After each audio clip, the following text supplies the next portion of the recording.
wirit niya handa sa Kanya. Pagtubos niya'y makikita. Alleluia, Alleluia.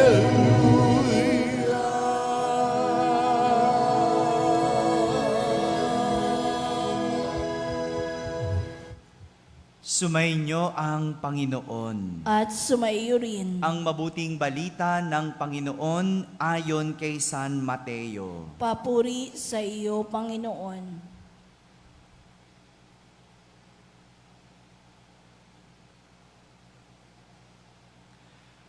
Habang bumababa sila sa bundok, tinanong ni Jesus ang mga alagad, "Bakit po sinasabi ng mga eskriba na dapat munang pumarito si Elias?"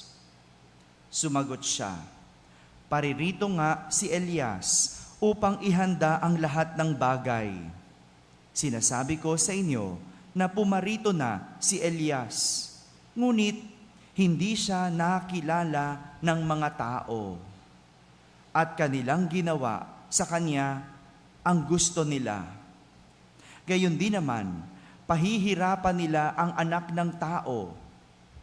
At naunawaan ng mga alagad na si Juan Bautista ang tinutukoy niya. Mga kapatid, ang mabuting balita ng Panginoon. Pinupuri ka namin, Panginoong Jesucristo. Magsiupo ang lahat at ating pakinggan ang homilya. Isang magandang umaga po sa inyong lahat. Magandang umaga sa lahat ng mga nasa barangay na nakakapakinig ng ating banal na misa, sa lahat ng mga nasa tahanan na nagsisimba via online, sa lahat ng mga nasa abroad, sang magandang araw po sa inyong lahat. Kasama kayo sa aming banal na pagdiriwang dito sa ating parokya. Ngayong araw na ito ay ginugunita natin si San Juan de la Cruz. Gaya ng mga bida na karakter sa ating mga pagbasa na sina Elias at Juan Bautista, si Juan de la Cruz ay nangaral ng pagbabago. Sabihin nyo nga po, pagbabago. Ninais ni Juan de la Cruz na baguhin ang Carmelite order para ibalik ang Carmelite order sa dati nitong uri ng pamumuhay, sa orihinal nilang pamumuhay na simple at mapagnilay. Dahil sa pang-aabuso ng mga nakatataas o mga superior, kung kaya't naapektuhan ang dati nilang pamamaraan ng pamumuhay. Nawala ang pagiging simple, nawala ang pagiging mapagnilay. Kaya ito yung binago at ibinalik ni San Juan de la Cruz. Sadya naman talaga, kapag pumasok ang pang-aabuso, nasisira ang isang bagay na maayos.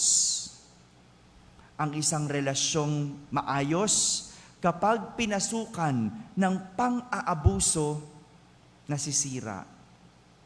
Ang negosyo o hanap buhay na mapang-abuso, bumabagsak. Ang pamumuhay na puno ng pang-aabuso ay sirang buhay. Ito ang babalang sinasabi ni Juan Bautista sa ating ebanghelyo. Ginagawa ng mga tao ang kanilang gusto. Ginagawa ng mga tao ang kanilang gusto. Kung kaya't ang mga pangangaral ng propeta ay nababalewala. Father, masama bang gawin namin ang aming gusto? Ay hindi po. Hindi po. Pero kung pang-aabuso, nasisira ang isang bagay. pwede mong gawin ang iyong gusto. Huwag ka lang mang-abuso. Huwag lang abusado. Di ba? O, pwede naman maglaro. O, yung mga bata, pwedeng maglaro. Pero pag abuso na, masama na ang paglalaro. Pwede naman ang matulog. Di ba? Pero pag abuso na, masama na. Pwede mong gawin ang iyong gusto. Pero kapag abuso, nasisira ang isang bagay. Gaya ng mga tao noon, ng aabuso. Kaya ito yung pinangangaral ni San Juan Bautista. O di ba nun, sinong abusado? Ang hari. Bakit abusado? Nagmahal. Father, masama bang magmahal? Hindi. Pero abuso ang ginawang pagmamahal. Sinong minahal? Ang asawa ng kapatid niya. Diba? Inasawa niya ang asawa ng iba. Pwedeng magmahal, pero pag abuso, nasisira ang isang bagay. Pwede mong gawin ang iyong gusto. Pero kung wala ka ng ibang sinusunod, kundi ang sarili mo, maging ang pangaral ng Diyos, hindi mo sinusunod, masisira ang buhay. Kaya naman sa ating unang pagbasa, inilalarawan ni Propeta Sirach sa pamamagitan ng isang pangitain ang pagdating ni Elias na magbabalik at magbubuo ng lahat ng mga nasirang bagay, dala ng kasalanan at ibalik ang tao sa Diyos. Uulitin ko po, lahat ng bagay na nasira ng kasalanan, dapat ibalik sa Diyos. Magbalik sa Diyos. Ito po ang kahulugan ng tunay na pagbabago. Ang ibalik ang isang bagay sa nasira, sa dati niyang kaayusan. Ang isang relasyon na nasira, maibabalik lang ang lahat kung ang magkarelasyon ay magbabago. Pero kung hindi magbabago ang magkarelasyon, hindi mababago ang relasyon.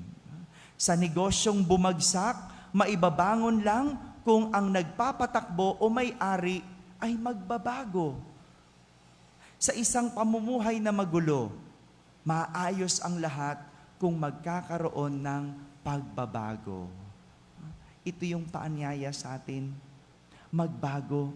Ito yung paalala sa atin ng mga karakter natin sa araw na ito. Paalala ni San Juan de la Cruz. Paalala ni Elias. Paalala ni Juan Bautista. Ang magbago. Mga kapatid, ngayong panahon ng Adbyento ay panahon ng pagdating ni Kristo na siyang bumago sa mundo. Nawa, matuto tayo sa mga pangaral ng pagbabago hanggang maayos natin ang mga nasira sa ating buhay gawa ng kasalanan at pang-aabuso. Amen?